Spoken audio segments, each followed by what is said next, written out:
So roller coaster building is actually a really complicated progress, and it's really easy to get stuck on the details. But we want everyone to be able to build a coaster, and so we try to do a lot of things to reduce the barriers between you and the fun of building a coaster. In fact, our first mission is dedicated to coaster buildings, just so we can ease you into this process and get you on your way to building your very first coaster.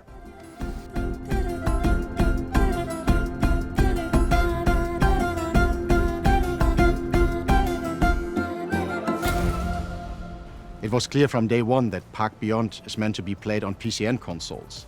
But this means as well we have to make sure the usability is as good as it can get. So from day one we were focusing both on controller support and mouse and keyboard controls. We ensured this across the entire development. As a developer, if you wanted to get a green light for your feature implementation, you had to prove that it's working with both kinds of controls.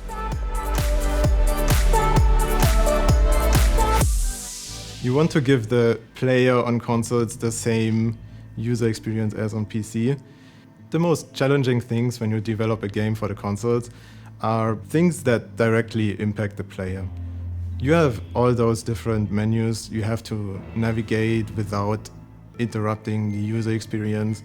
So we have many talented people testing and improving on those things to make sure the user experience we deliver to the player on the consoles are as good as on PC. As many players as possible should be able to play Park Beyond, because every player out there is just very different.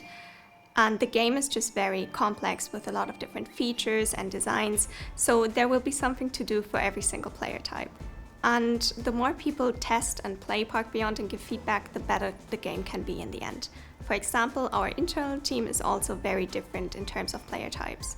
If you put me in the game, I will just pause the game and build the perfect little pink candy part for 3 hours. And if you put my colleague in the game, she will probably just build a perfect coaster with very crazy designs. If I would be in the coaster editor, I would just make something very simple.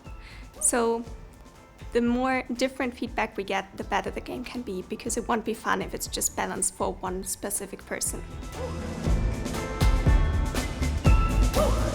When creating the art style for the game, we try to make it interesting for our audience, for all genders and age groups. Therefore, it was very important to make it not too serious, but also not too simple, and choose the best art style possible. Overall, at Limbic, we already made a great experience with releasing a management game on consoles.